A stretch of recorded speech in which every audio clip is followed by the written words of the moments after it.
Yankees manager's office. Miller Huggins sitting at desk, head in hands, exhausted, frustrated, season going well, team winning.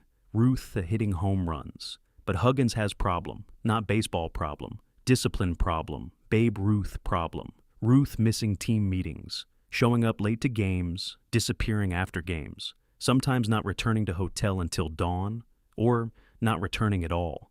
And Huggins doesn't know where he goes, what he does, who he's with. Ruth just vanishes into night, like ghost. Every city they visit, New York, Boston, Chicago, Detroit, doesn't matter. Ruth disappears. Other players notice, some jealous, some concerned, some just amused. But all know. Ruth living different life than them, different rules, different world.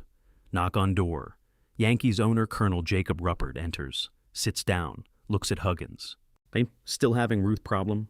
Huggins nods. Worse than ever. Last night he didn't come back to hotel at all. Showed up at stadium 30 minutes before game. Eyes red, moving slow, but then hit 2 home runs. Ruppert sighs. That's the problem. He keeps performing. Can't bench him. Can't find him enough to matter. He makes too much money. Fans love him too much. So what do? Ruppert thinks. Pulls cigar from pocket. Lights it. Exhales smoke. We need to know what he's doing. Where he's going. Can't fix problem if we don't understand problem. How do we find out? Ruth won't tell us. We don't ask Ruth. We follow him. Huggins leans forward. Follow him? Hire detective. Professional. Someone who follows people for living. Have him track Ruth. Report back. And then we'll know what we're dealing with. You want to spy on our best player? I want to protect our best player from himself and protect our investment. Ruth is worth fortune to this team. If he destroys himself with whatever he's doing at night, we all lose. Team loses. Ruth loses. Baseball loses. Huggins considers. Not comfortable with idea. Feels like betrayal. But also knows Ruppert is right. Ruth is out of control. Something has to change. Okay. Hire detective. But quietly. If Ruth finds out, he'll explode.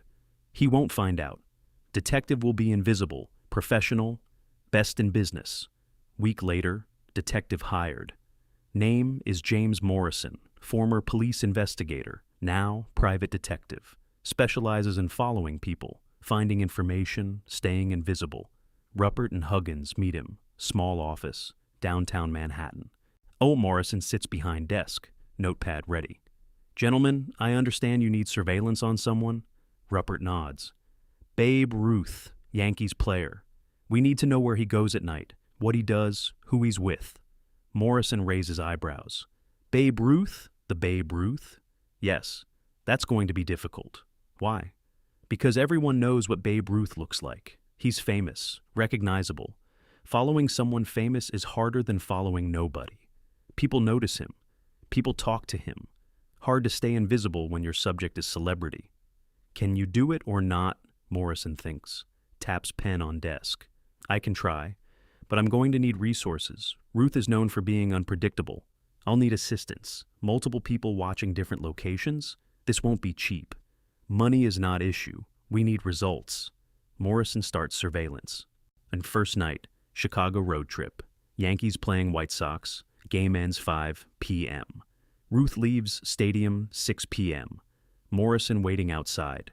Watching. Ruth gets in taxi.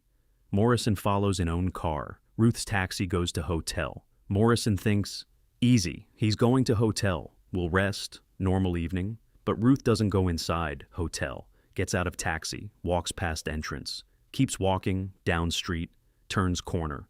Morrison follows on foot, staying back, staying hidden. Ruth enters restaurant, fancy place, white tablecloths, live music. Morrison waits outside, watches through window. Ruth sits at table, orders food, alone. Morrison relaxes, just having dinner. Nothing concerning. But then, woman approaches Ruth's table, attractive, well-dressed. They talk. She sits down. They eat together. Laugh, talk. 2 hours pass. They leave restaurant together. Get in taxi together. Morrison follows. Taxi goes to different hotel. Not Yankees team hotel. Different one. Upscale. Ruth and woman enter. Morrison waits outside. 1 hour, 2 hours, 3 hours. Ruth doesn't come out.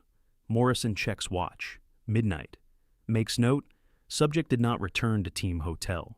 Spent evening with female companion at Grand Hotel. Next morning, Ruth appears at stadium, on time, plays game, hits home run. Acts like nothing unusual happened. Morrison reports to Huggins. Huggins reads report. That's it? He had dinner with woman? That's first night. Want me to continue? Yes, keep following. Second night, different city, Detroit, same pattern. Ruth leaves stadium, goes to club, live jazz music, drinks, dances, meets different woman, leaves with her, doesn't return to team hotel until 4 a.m. In Morrison's report, subject extremely active socially, does not prioritize rest, unclear how he maintains athletic performance. Third night, Boston. Ruth leaves stadium, Morrison follows. But this time, Ruth doesn't go to club or restaurant, goes to house, private residence, knocks on door. Woman answers, they embrace.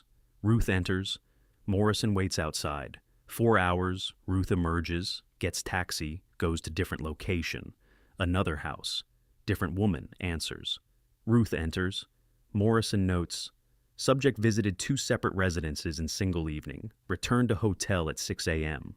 Morrison reports to Ruppert and Huggins. They read notes. Stunned.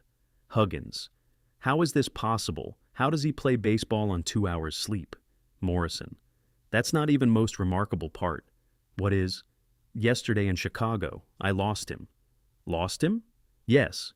On he left stadium. I followed. He went into hotel. I waited outside, watched all exits. He never came out. But somehow, he wasn't in his room either. I had assistant check, room empty. He vanished completely.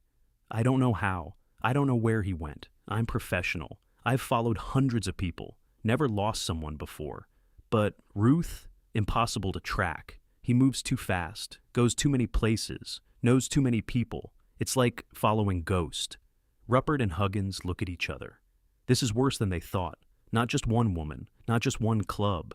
Multiple locations, multiple people. Zero rest. And somehow still hitting home runs. Morrison continues. I recommend expanding surveillance team. Ruth's patterns are too unpredictable for one person.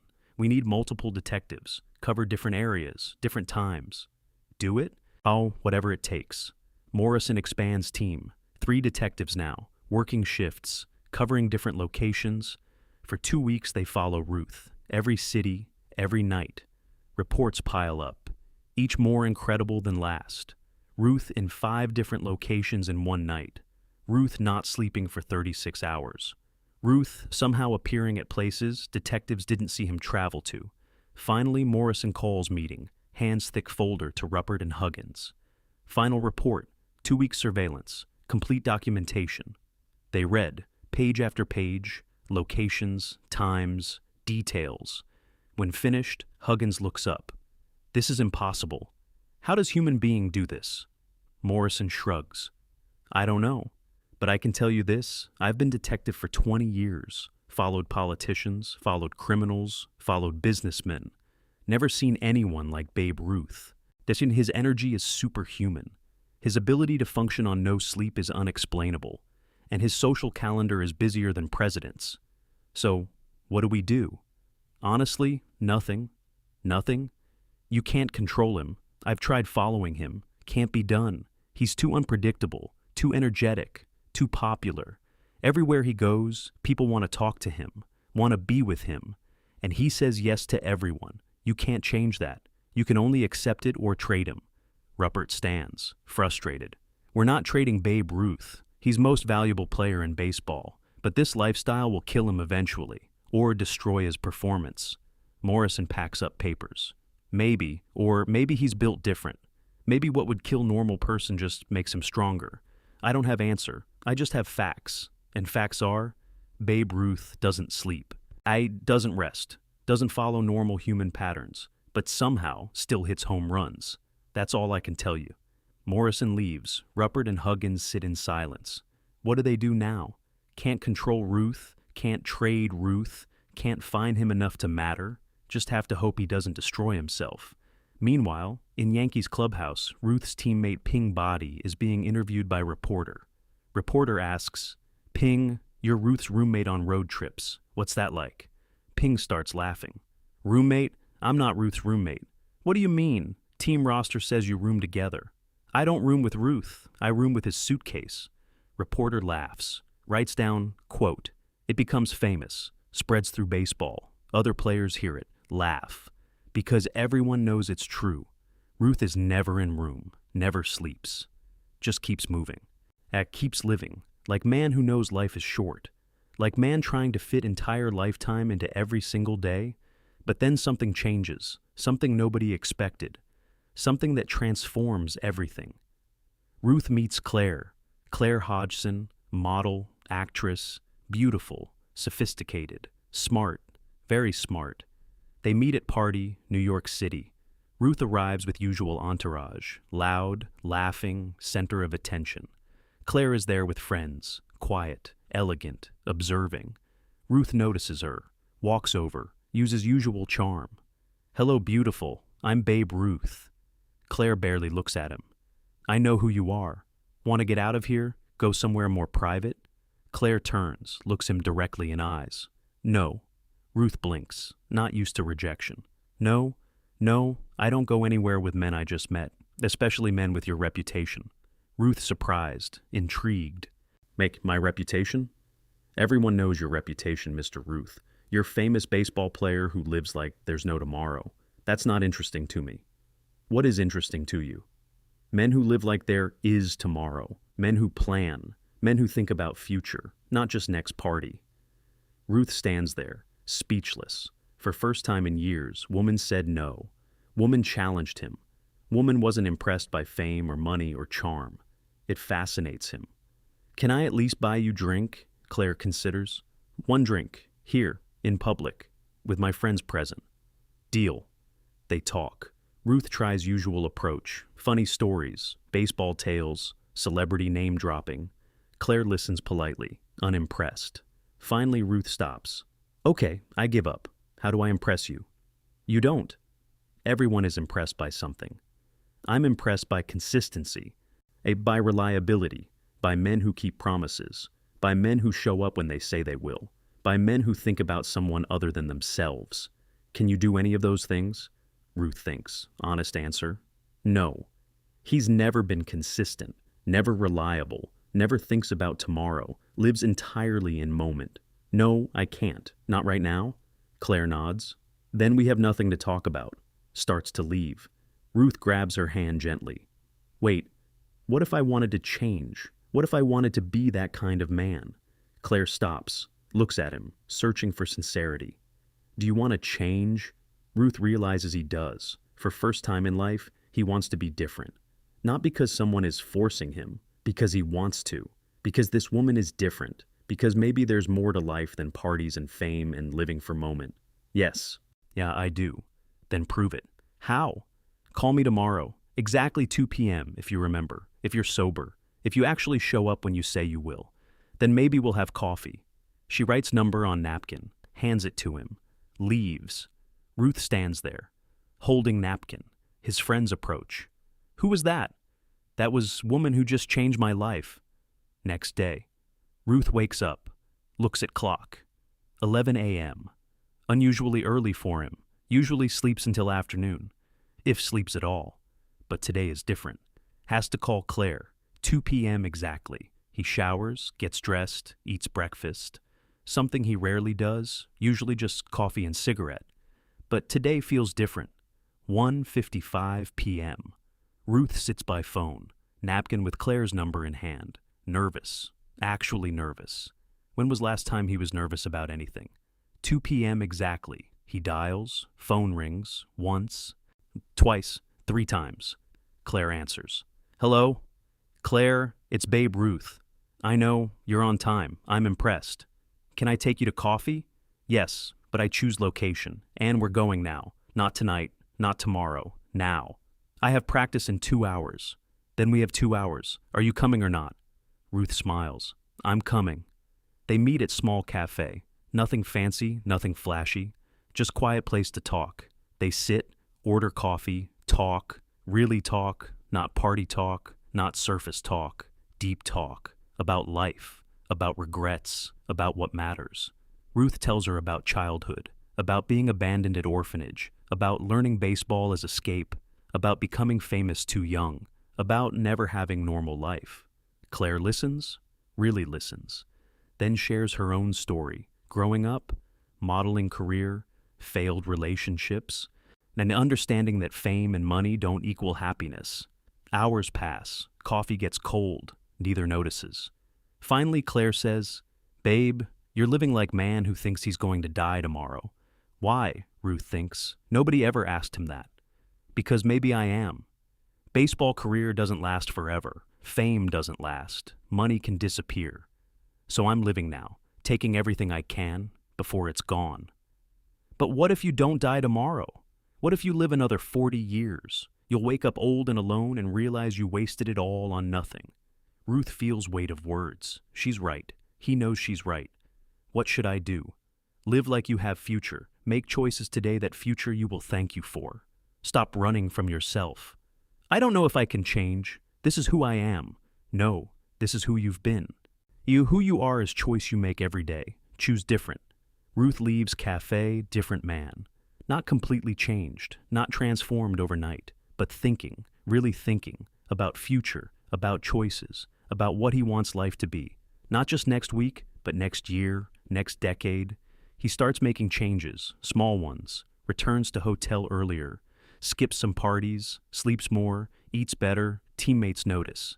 "Babe, you okay? You're acting weird." "I'm fine, just trying something new." "What?" "Trying to have tomorrow." Weeks pass, Ruth keeps calling Claire, exactly when he says he will, shows up exactly when promised, never late, never drunk, never distracted. Claire notices. "You're different." "I'm trying." "Why?" "Because you were right. I was living like man with no future, but I want future, with you." Claire stops. It looks at him seriously.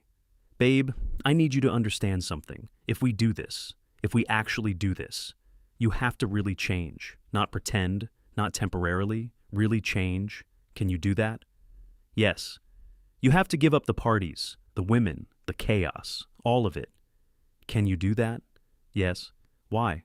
Why would you give up everything for me?" Ruth takes her hand. "Because for first time in my life, someone isn't impressed by Babe Ruth. Someone sees George Herman Ruth. Real person.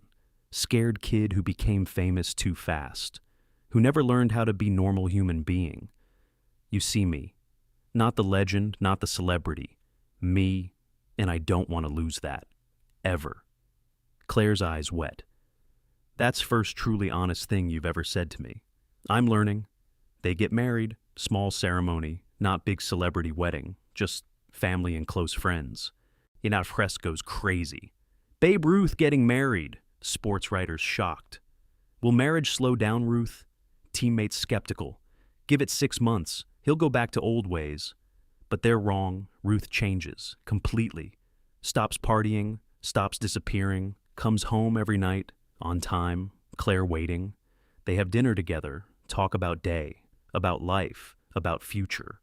Ruth discovers something he never had before. Peace, stability, home. And his performance improves, not despite marriage, because of it. Sleeping regularly, eating properly, taking care of body. He plays better than ever. Teammates shocked. Ping Body pulls Ruth aside. "Babe, what happened to you?" "What do you mean?" "You're different. You sleep now, you eat breakfast, you show up on time. Who are you?" Ruth laughs. "I'm married, man." "But you're still hitting home runs." "More than before." "How?" "Turns out living like you have tomorrow makes you stronger." "Who knew?" Other players start asking Claire for advice. "How did you change him? What's your secret?" Claire smiles. "No secret. I just showed him there's more to life than fame. That being a good husband is harder than being a good baseball player, but also more rewarding." Yankees management notices too. Ruppert calls Huggins. "Ruth's been different this year. No discipline issues, no disappearing. What happened?" "He got married." "To Claire?" "Yes, she changed him, completely." "Should we thank her?" "We should thank God for her. She saved Ruth's career, maybe saved his life." Years pass, 10 years, 20 years, 30 years. Ruth and Claire still together, still strong. Ruth retires from baseball. Fame fades, money gets tighter during depression. But marriage stays solid. Friends ask Ruth, "Don't you miss it? The parties, the freedom, the excitement?" Ruth shakes head. "No, I lived that life. It was empty. This is real. This matters. But you were Babe Ruth, living legend. Now you're just regular married man." "I'm still Babe Ruth, but I'm also husband, father, friend. Those titles matter more than any baseball record." Claire gets sick, years later. Cancer. Ruth by her side every day, every moment. Friends visit hospital. "Babe, you don't have to stay here all the time. She's sleeping most of day. You should rest." "I stay. She stayed with me through everything. Now I stay with her." Someone asks Claire during brief moment of consciousness, "Any regrets? Marrying Babe Ruth, dealing with his past, his reputation?" Claire smiles weakly. "No regrets. I didn't marry his past. I married his future, and we built beautiful future together." She passes away. Ruth, devastated, lost, for first time in decades, feels alone, but not empty, because Claire gave him something permanent, something that outlasts fame, outlasts money, outlasts life itself. Love, real love, not romance, not passion, real committed love that changes person from inside out. At funeral, old teammate approaches Ruth. "Babe, I'm sorry. I know you loved her." Ruth crying. "She saved me. Everyone thinks baseball made me, but Claire made me. Baseball made me famous. Claire made me human." What was her secret? How did she change you when nobody else could? Ruth wipes eyes, thinks. "She didn't try to change me. She just showed me better way and let me choose. Most people tried to control me, force me, threaten me. Claire just said, 'This is who you could be, your choice.' And I chose her. Best choice I ever made." Years later, after Ruth's own death, reporters write about his legacy. 714 home runs, World Series championships, saved baseball after Black Sox scandal, changed game forever. All true, all important. But those who knew him personally remember different legacy. The fact that chaotic, undisciplined, wild Babe Ruth became devoted husband. Faithful for 30-plus years, changed completely. Prove people can change. One close friend writes in memoir, "Everyone talks about Babe's baseball records, but his real record is this: 33 years of faithful marriage to same woman. In world of celebrity and temptation, that's harder than hitting home runs. Hey, that's real achievement." Another friend tells story. Once asked Babe what his greatest accomplishment was, expected him to say some baseball thing. He said, "Staying married to Claire. Everything else was easy. She was hard, but worth it." That detective report from all those years ago, Morrison's surveillance, still exists in Yankees archives. Researchers find it decades later, read through pages, amazed at Ruth's energy, his lifestyle, his apparent invincibility. But then, they find noted end. Morrison's final comment: "Subject appears incapable of change, lifestyle too ingrained, personality too strong. Recommendation: accept Ruth as he is or remove him from team. No middle ground possible." Researchers laugh. Because Morrison was wrong, Ruth did change completely, and proved that person everyone thought was unchangeable could transform entirely. All because right person came along. Person who didn't try to control him, didn't try to fix him, just showed him better path and let him choose. That's real story. Not about wild Babe Ruth, not about partying legend, about man who found reason to change, found person worth changing for, found peace in commitment instead of chaos. Yankees hired detective to track Babe Ruth, trying to solve problem, trying to control chaos, but detective couldn't track him. Ruth was uncatchable, unpredictable, unstoppable, until he wanted to be caught, until he wanted to be predictable, until he chose different life. That's power of choice. That's power of real love. That's power of meeting right person at right time. Yankees couldn't change Ruth. Managers couldn't change Ruth. As he finds couldn't change Ruth, but Claire did. Not through force, through example, through patience, through believing he could be better. And he became better. Better husband, better person, better man. That's legacy worth remembering. If you enjoyed this story about second chances and real transformation, please subscribe for more incredible moments from baseball history. And comment below. Do you believe people can really change? Have you seen it happen? Share your story.